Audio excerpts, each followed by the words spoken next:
Won't surprise you to hear a lot of people at the Pentagon are thinking about the future of war, 2040, 2050. But a lot of this preparation happens right here. We're at the Air Force Association Air Force Research Lab presentation area, and we're joined by a cutting-edge scientist and engineer who's preparing the U.S. military for the future. I want to welcome Stephen Stockbridge, great American, as we like to say. He focuses on Golden Horde, which is a collaborative weapons program I'll ask him about, with the munitions directorate as well.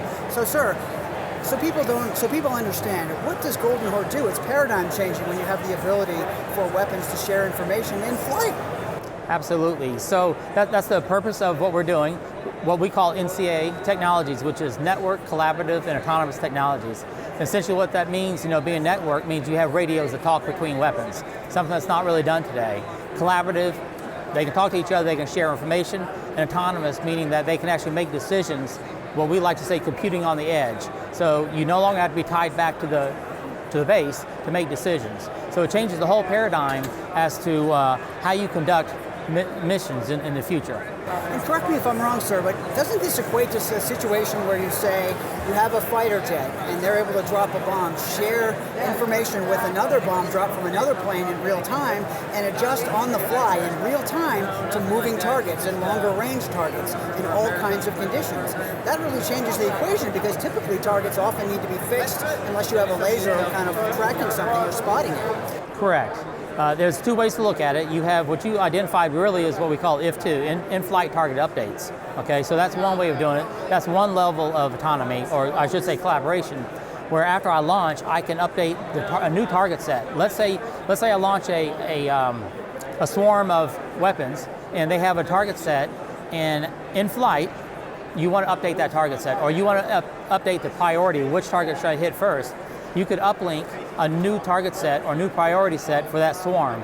And then the swarm is the next level of collaboration, I should say. And then as they talk among themselves to figure out who should go after which target, right? So there's two levels that we're talking about. So we're looking at both of those. Oh, that's great, that's great. Well, gosh, I should say, weapons like the Stormbreaker can attack moving targets as well in ways that are cutting edge. But this is yet another paradigm-changing level of sharing information. What are some of the cutting-edge work you're going for in terms of algorithms and computing to make this possible? That's a good question.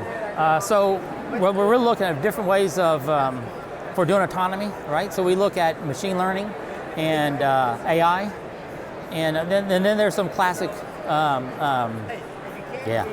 there's some classic ways that we look at it as well. So really what we're trying to set up is a test bed where you can ring out all those different techniques, so you can pick and choose which is the best one for your platform and your mission. Because not every mission is going to be the same, different requirements. But what we're trying to do is provide that test bed that you can ring those out. Well, we like to call it try before you buy.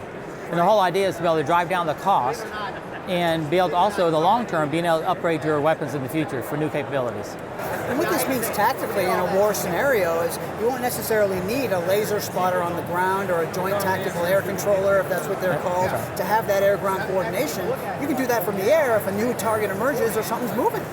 Absolutely. As long as you have target information, and depending on your platform. So the original one that we dropped was a CSDB-1 that we modified, and that we put a seeker on. So we actually had a seeker, which was a home-on jam seeker, a radio in the autonomy platform. So it really depends on your weapon and how you design it as to what sensors you would have on board.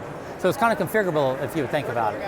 Can we say at all, respecting there may be limits, what the seekers are to a certain extent, or what some of those transport layers are, sending that information back and forth? Is it RF, data link?